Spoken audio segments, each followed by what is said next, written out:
I got into urbex at an early age, middle school to be exact. This was long before it became popular on YouTube or TikTok. I was never outgoing, academically advanced, or particularly good at sports. Neither me nor any of my friends had much extra money to throw towards spending afternoons at the mall or arcade. My first experience with urbex started when some friends and I had a sleepover at Caitlin's. Caitlin lived in a trailer in a rural village. A lot of the houses nearby were large and expensive, not quite mansions, but pretty close. We were eating popcorn and watching a movie when Caitlin mentioned an abandoned home behind her house. She explained that the couple who lived there had a nasty divorce and the house was up for sale as a result. Caitlin had never seen the inside of the house, but her mom had mentioned it being really nice. I had an idea to liven up our night. "Why don't we go see it?" I asked. They all looked at me like I was crazy. "We've snuck out before. Why not just go over, take a look, then come right back?" Caitlin shrugged. "I don't see why not," she said. Caitlin distracted the family dog with a treat, while the rest of us crept out the back door. It took less than 5 minutes to reach the house. We tried unsuccessfully to pick the lock, but luckily, Jessie found an unlocked window. The interior of the house was magnificent. The floors were all marble, and there was an extravagant fireplace in the living room. We began to look around. Each room seemed more luxurious than the last. One of the more notable spaces was a hot tub, oddly placed at the landing of the stairs in the front room. After an hour or so of exploring, we headed back to Caitlin's. Luckily, we got back in without waking her parents. Since that night, urbex has been my passion. Caitlin and I explored many abandoned places together. Our selection of locations to explore expanded over the years as our curfew got later and we got our licenses. Although Caitlin was adventurous, there was still one destination she avoided. Oak River School was one of the most insidious, yet least known scandals in my hometown. It seemed to be a typical high school. It boasted average academic scores and a great football team. But below the surface, something wasn't right. A record number of graduates from Oak River were diagnosed with cancer, particularly leukemia. Some were diagnosed only a few years after graduation, and others not until decades later. The school was abruptly closed, and students were sent to temporary sites to continue classes, while a new school was quickly rebuilt several miles away from the old one. Eventually, the truth came out. The soil Oak River High was built on was used as a dumping ground for nuclear waste in the 1940s. The cancer rates weren't a coincidence. The old Oak River was never torn down. My aunt Cora was one of the many unfortunate alumni who developed leukemia. She passed away when I was 17. She was the stereotypical cool aunt who let me watch R-rated movies and served me Pepsi in a wine glass whenever I visited.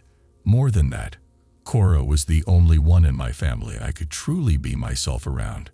From holding me as I cried when I wrecked my bike at 6 years old to helping me through my first breakup at 15, I could always count on her. Losing Cora was the worst experience of my life. I'd always wanted to explore Oak River, but for some reason her death made me fixate on it even more. I had to see what it looked like, the radioactive school frozen in time. I felt like if I walked through the same hallways or stepped into the classroom where Cora had been so many years before, she would be there with me. Of course, I was smart enough to realize this was just a morbid fascination from grief and that nothing would change once I left.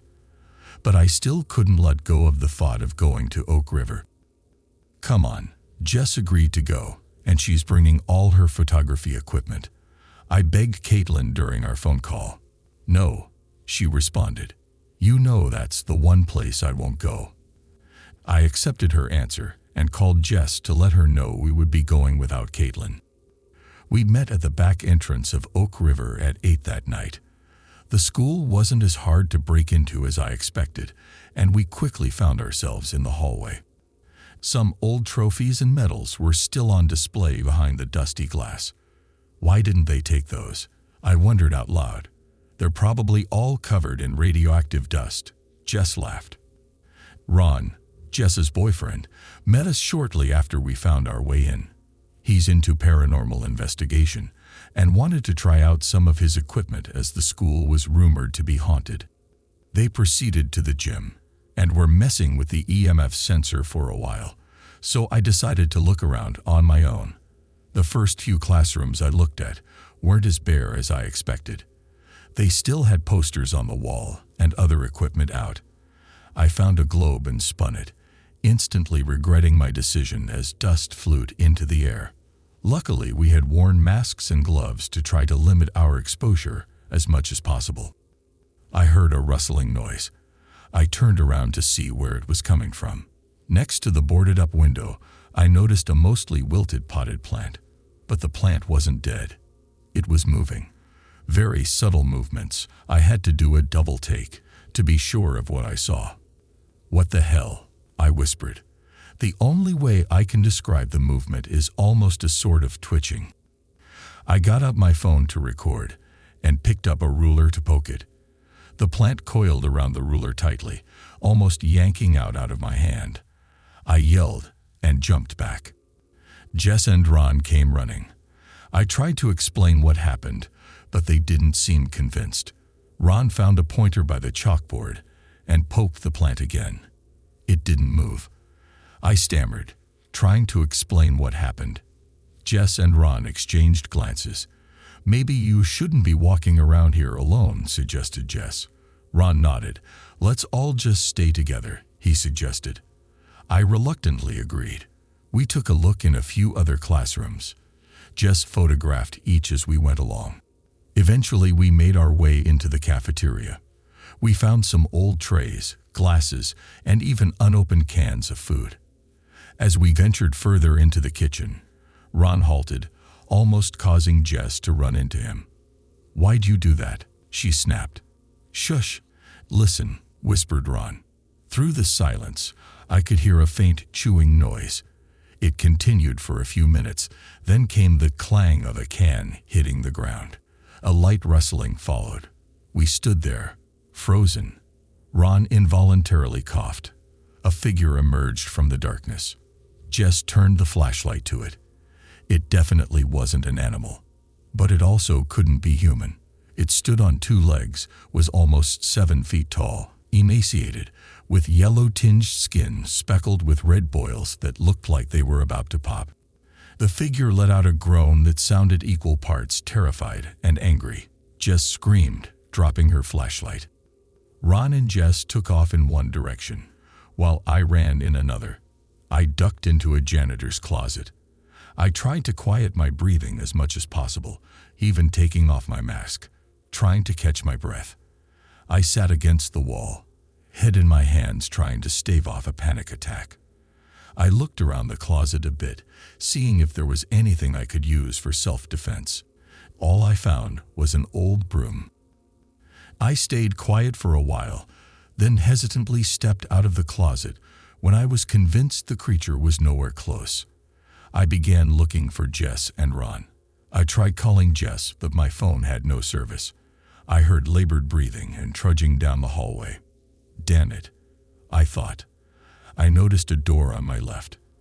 It was glass, but was fogged up to the point where I couldn't see through it. The hallway was a dead end, and I could hear the figure getting closer. I opened the glass door and stepped into the room. The air was thick and humid. I struggled to keep from coughing. I put the broom through the door handles to barricade myself in. I hoped the figure would pass me by. But then I heard a pounding at the door. I wasn't sure how much force it would take to break the old glass, and I had no interest in finding out. I panned the room with my flashlight, looking for another way out. My flashlight passed over a dark, reflective abyss. This was the old pool. The walls were covered in a mixture of black and green molds. I remembered Cora had mentioned being on the swim team years before. There was a door on the other side of the room.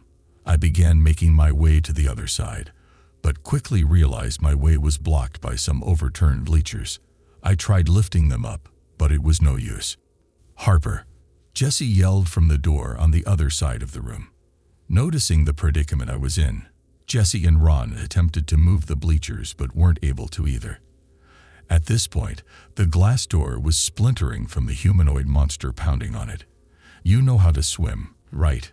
asked Ron. I nodded. "Are you crazy?" screamed Jesse. "She can't swim through that radioactive bullshit." I'd already accepted my fate of having to wade through this disgusting abandoned pool and tried to reassure her I'd be fine.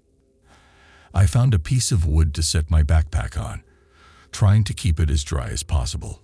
I stepped into the cold, dark water. The water felt thicker than I expected. It was like moving through jello. The smell was a repulsive combination of decay and metallic. I swam as fast as possible. I'd almost reached the edge when the water began rippling. My right leg stopped moving. It was caught on something. Jesse and Ron noticed my struggle. Ron jumped into the water and tried to pull me forward. He shined a flashlight through the dark waters, revealing a labyrinth of dark green limbs. "What the hell?" Ron whispered. The water began to move rapidly. I felt the slimy substance tighten around my leg and screamed. Ron began thrashing around, cursing and yelling. I frantically grabbed for my backpack, retrieving my pocket knife out of the front pocket. I took a deep breath, went underwater and hacked at the slimy substance trapping my leg. It began to twitch as the grip loosened, and I got myself free. Jesse was pulling Ron out of the water on the other side, crying frantically. Something most people don't know about Jessie was that she had an extreme fear of water and couldn't swim. A near-drowning experience when she was 4 had left her traumatized. I pulled myself up to the surface, and we all ran out the door. Ron was limping. He had a nasty gash on his left calf. Once we got some distance from the pool, we stopped and Jessie tied her jacket around it to slow the bleeding. Jessie's phone rang, startling us. "Caitlin," she answered, placing it on speaker. A grainy FaceTime call lit up the screen. The background was dark, but looked familiar. Caitlin was in the classroom closest to the entrance. "Caitlin, listen to me. You need to leave. There's some weird shit happening here," Jessie tried to explain. The connection wasn't good. The call cut out every few seconds, making it difficult to understand. Jessie, Ron, and I all tried to explain what was going on, but Caitlin clearly didn't understand. The connection continued to get worse the further into the school Caitlin got. Eventually, the call dropped completely, and none of us were able to dial back out. "Jessie, you and Ron get out and go find some help. I'll find Caitlin and meet you guys on the other side." Ron tried to protest. Luckily, Jessie was able to convince him that the bleeding was too serious to continue. As we parted ways, Jessie and I agreed that if Caitlin and I weren't safely out in 15 minutes, she would call for help. "Caitlin," I called out as I reached the front of the building. "Help," I heard her yell frantically. I ran towards the sound and saw her. We sprinted towards each other, but she tripped over something in the process. A figure donning an Arctic gas mask emerged behind her, grabbing her ankles and dragging her away. "No," I yelled. I tried to run towards the assailant, but someone grabbed me from behind. As I tried to fight my way out, I flailed, slamming my head into the wall. I felt dizzy and everything went dark. I saw a light. I knew what people always said about going into the light. Was this death? "She's awake," I heard. A paramedic was kneeling over me. I jumped. As I regained consciousness, I started stammering. "What's going on? Where's Caitlin?" The EMT tried to calm me. My mom and Jessie were nearby. My head hurt a lot, and my arms and legs were bruised. I was transported to the hospital. That night, the only answer I could get as far as Caitlin's whereabouts was that they were looking for her. The next day, I was informed by police that Caitlin's body was found in the school. The stairs had collapsed, crushing her. I tried to tell police about the man in the gas mask, but they clearly didn't believe me. They pretty much nodded, then had a social worker follow up with me with information on trauma counseling.